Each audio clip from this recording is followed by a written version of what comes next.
Today we're going to talk about the two new paddles in the Spartus Apex series, and those are the Orion and Odyssey paddles. You may notice a little change in scenery, and that's because I'll be working from home for my next project or two, so I can make myself more readily available to help with our new baby boy Micah. So welcome to the Faux home. I can think of more than a few interesting things to say about these two paddles, and the first of which is price, as Spartus has gone back to their sub $100 roots. Through the link in the description below, you can find these two paddles at just $80 each for the first 60 days of their launch as an opening special, and after that they'll go up to $99.99. And in a first for Spartus, they're actually launching these paddles on Amazon, which for consumers means quick order processing times, low and often free shipping, and easy returns. I'll dive deep into the construction of these paddles, including my most relevant dissection findings, and talk about how I felt these paddles actually performed.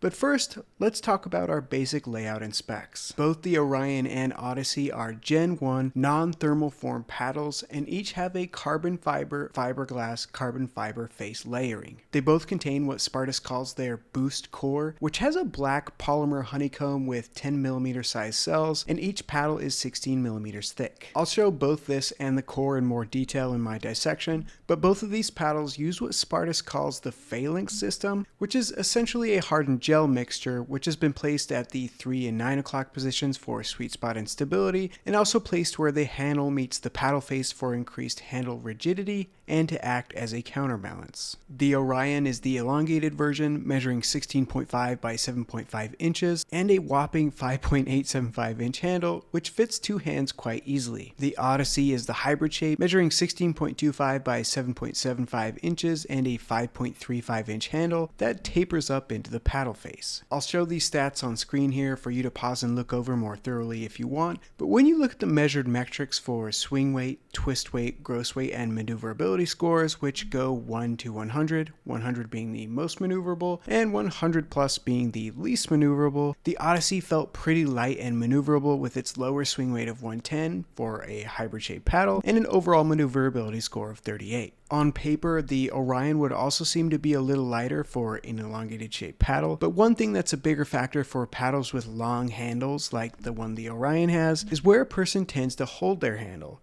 For a person like me who likes holding on the very end of the handle, even leaving my pinky off the end a lot of the time, the longer handle gave me a personal perception that it was just a touch heavier than it would seem on paper with that 50th percentile maneuverability score, but that's just me in the way that I hold my paddles. I'm going to get into the nitty-gritty of the dissection portion now, where I did discover some very interesting findings, so if you're mostly interested in how these paddles play, feel free to skip this part and go to the gameplay portion. Starting at the beginning, I found the face was bonded very well to the core, so much so that I ended up pulling the face off in strips, making me feel pretty good about a low chance of separation between the face and the core after repetitive use. Once the face is off, you can see the black polymer honeycomb core Spartus calls their boost core, which has a 10mm honeycomb cell size, and you can now visualize the segments at the 3 and 9 and then again down by the handle that are reinforced with the hardened gel that Spartus calls the phalanx system. And I definitely must point out that the massive crushing you see around the edges of the paddle core are a direct result of my pry bar and I, because I'm telling you, it was very hard to remove the face from the core, and I definitely got a bit forceful with it. Even though these two paddles play nothing alike, I'm going to make some core comparisons to the 14.3mm Paddletech ESQ I dissected,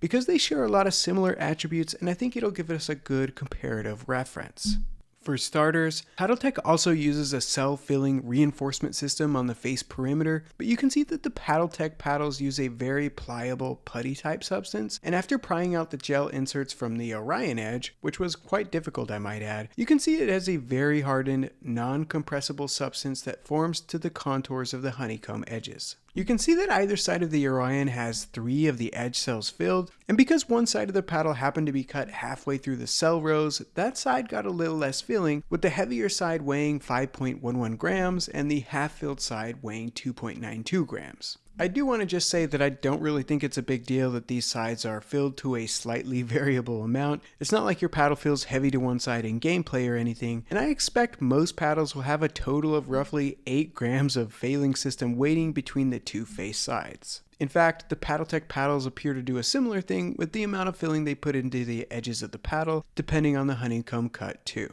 This part is pretty relevant though, because I tested the swing and twist weight of the Orion with and without the internal face weighting, and though the numbers may not mean as much by themselves, since one paddle face and a whole edgeguard was taken off, but you can see the swing weight of the Orion with the gel inserts is about 5.5 points higher than without the inserts. And the twist weight with the inserts is also about 0.66 points higher than without the inserts too, so the gel very clearly has a direct impact on the way this paddle feels in terms of stability, pop, and power. If you remove the stock grip from the handle, you can see the handle is completely wrapped in a fully molded polyurethane casting, and one thing I didn't know was that there was a roughly 10.5 inch long metal strip I assume is added as a counterbalance measure, which weighed roughly 5.45 grams. I extracted the casing from one side of the handle, and you can see the Phalanx gel extends down several segments into the handle and makes the throat of the handle very strong. One thing people mention about some black cores as opposed to other more clear colored cores is that the honeycomb itself is more flexible and springier when compared to clearer cores. But I don't think this is always the case, at least not from what I can see from my non-engineer naked eye, so I'm not totally sold on that in this case. I certainly couldn't tell a difference in the honeycomb flexibility when pressing down on both the Orion and Paddletech ESQ honeycombs, and I didn't notice much appreciable differences when pressing in from the sides either. And when squeezing the faces in and flexing them out in various directions, if anything, I felt like the core of the Paddletech was actually more pliable, though that has to do with a lot more factors than just the core, such as the paddle faces that were still on one side of each paddle, and the strength of the glue between the individual honeycombs. I took some pliers and actually extracted some individual honeycomb units from each of the two paddles, and you can see they both have a very similar 10mm footprint. Again, they both felt strong enough when pressing down on them, but the Paddletech honeycomb felt much more compressible side to side than the slightly more form-retaining Orion cell. Granted, I'm only comparing the honeycomb cells of the Orion to one other paddle, and I do think that during gameplay the Orion feels pretty plush, but I think that's more of a reflection of the larger 10mm cell size and the non-thermoform construction rather than it being made of a markedly squishier core. Those were my most important internal findings on this paddle, and just like that, we've got an Orion dissection. If we change gears a little bit and talk more about how this all translates into actual gameplay, my overall summary statement would be that these two paddles play well and will probably make a lot of people happy for their prices. They both had plush feeling faces, and if I had to nail down a play category, I would say they were very control leaning all-court paddles, or perhaps the high end of control. The plush feel and spin were the two strongest aspects of these paddles, right alongside high levels of control. I did feel the plow through power on drives and serves were on the lower side, and the fiberglass layer in the face gives pop existence, but was probably on the low side as well, making it great for people who want better control, but not as great for people who want the paddle to do some work for them, or give the ball a stronger kick. As a bit of a reference, I hit both of these paddles side by side some comparably priced paddles, and their initial pop levels off the face landed them right here in the rankings, which again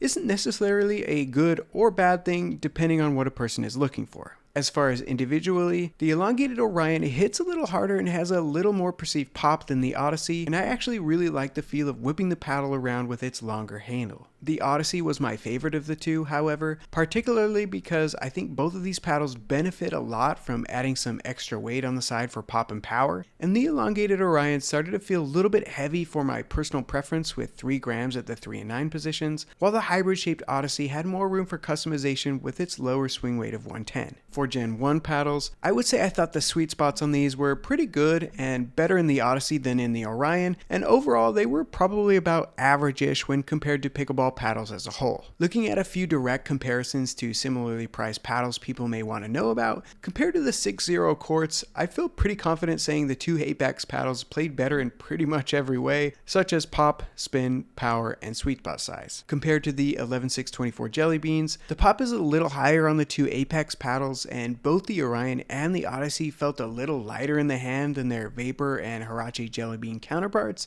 but the plow through drive power felt higher in the Jelly Beans, and I did feel the sweet spots were a little bit better on the jellies as well. compared to the Vatic Prism Flash. Sweet spot size is pretty comparable, and the Apex paddles play a touch more poppy and have a touch more power on harder swings too. You may have gathered this already, and it probably goes without saying at this point, but while the cores bear some resemblance to other Gen 1-ish paddles like the Engage Pursuit Pros, the Paddletech TKO and ESQs, and even the Vatic Sagas, those paddles all hit significantly harder drive speeds and have higher pop by comparison, and they're just in a completely different ballpark altogether. Some of those are also $100 more expensive too, so there's that.